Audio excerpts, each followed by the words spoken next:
27 मार्च 1986 खत्म हो गया था।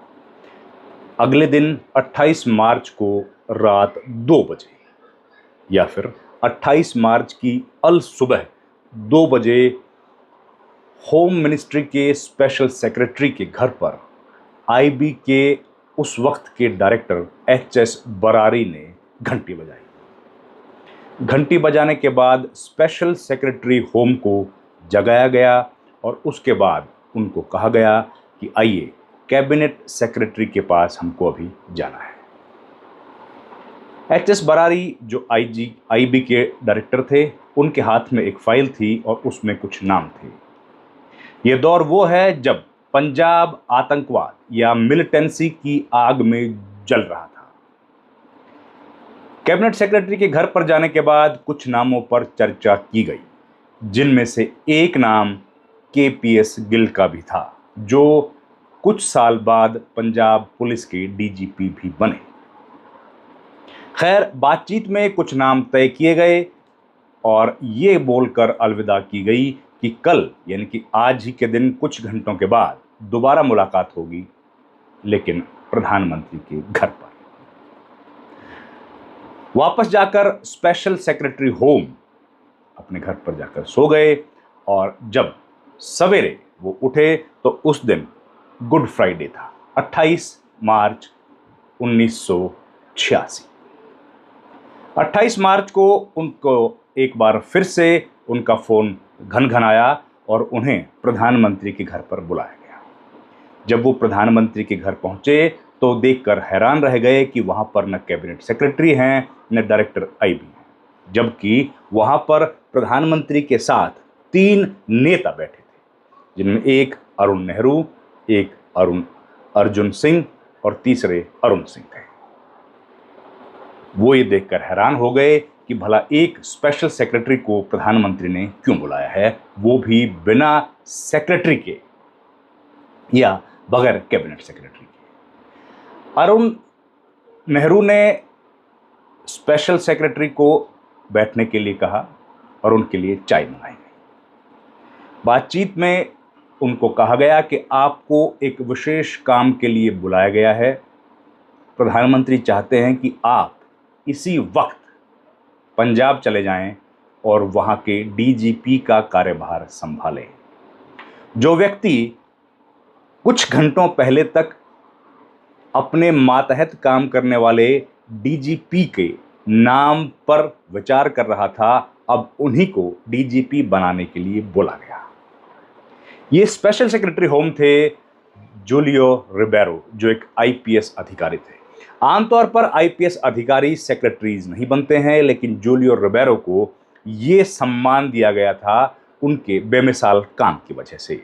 उनको स्पेशल सेक्रेटरी होम बनाया गया था क्योंकि उन्होंने अहमदाबाद यानी कि गुजरात के डीजीपी रहते ऐसा शानदार काम किया था कि वहां पर जो कम्युनल रॉयट्स हो रहे थे उनको रोक पाने में वो कामयाब हुए थे। उनको विशेष तौर पर वहां भेजा गया था जब अमर सिंह चौधरी को गुजरात का मुख्यमंत्री बनाया गया था और अमर सिंह चौधरी तत्कालीन प्रधानमंत्री राजीव गांधी के करीबी थे और राजीव गांधी चाहते थे कि अमर सिंह चौधरी का कार्यकाल ठीक तरीके से संपन्न हो और उनको जब मुख्यमंत्री बनाया गया है तो उनकी मदद के लिए जूलियो रिबेरो वहां पर जाएं। नहीं तो जिस तरह के हालात गुजरात में थे तब जरूरी लग रहा था कि वहां राष्ट्रपति शासन लगाना मजबूरी है। खैर, इस असाइनमेंट से जब वो फ्री हुए तो उनको प्रमोट करके दिल्ली लाया गया और उनको यूनियन होम मिनिस्ट्री में स्पेशल सेक्रेटरी बनाया गया। जूलियो रिबेरो इसके पहले भी मुंबई पुलिस कमिश्नर के तौर पर काफी सुर्खियां बटोर चुके थे और उनको एक कड़क आईपीएस ऑफिसर के तौर पर जाना जाता था। उसके बाद जब उन्हें पंजाब भेजा गया तो स्पेशल रिक्वेस्ट आई थी पंजाब के मुख्यमंत्री, तत्कालीन मुख्यमंत्री, अकाली सरकार के मुखिया सुरजीत सिंह बरनाला की तरफ से। सुरजीत सिंह बरनाला ने कहा था कि पंजाब में जिस तरीके से आतंकवाद फैल रहा है, ऐसे में बड़ा जरूरी है कि जूलियो रिबेरो जैसा सख्त अधिकारी आए और वो यहाँ की कमान संभाले ताकि हम लोग लगातार फैल रही मिलिटेंसी को कम कर पाएं या उसको खत्म कर पाएं। खैर, उसके बाद जूलियो रिबेरो अपने काम में लग गए और प्रधानमंत्री राजीव गांधी ने कहा कि आपको अभी तुरंत दिल्ली से चंडीगढ़ के लिए निकलना पड़ेगा।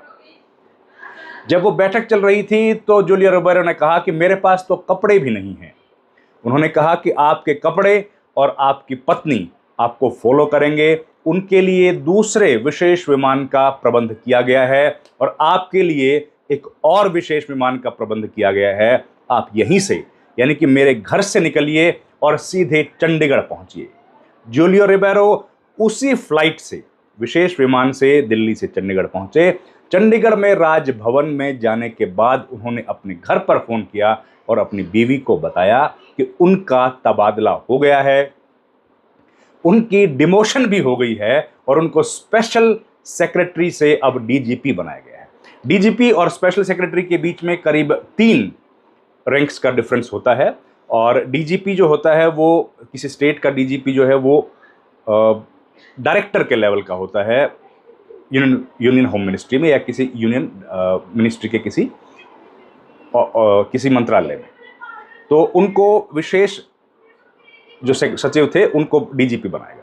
जब वो काम करने के लिए चंडीगढ़ पहुंचे तो ऐसा शायद पहली दफा हुआ होगा जब union home secretary, union ministry ने किसी को भेजा हो, डीजीपी के लेवल पे काम कर रहा हो। आमतौर पर डीजीपीज जो होते हैं वो रिपोर्ट करते हैं होम सेक्रेटरी को, जो स्टेट का होम सेक्रेटरी होता है।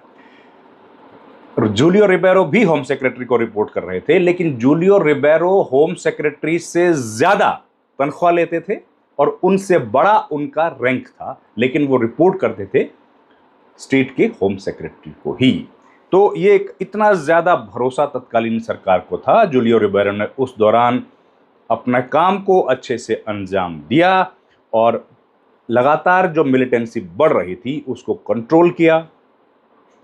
और उसको कंट्रोल करने के बाद जब केपीएस गिल को उन्होंने बागडोर सौंपी तो काफ़ी हद तक पंजाब का जो मिलिटेंसी था वो कब्जे में आ गया था।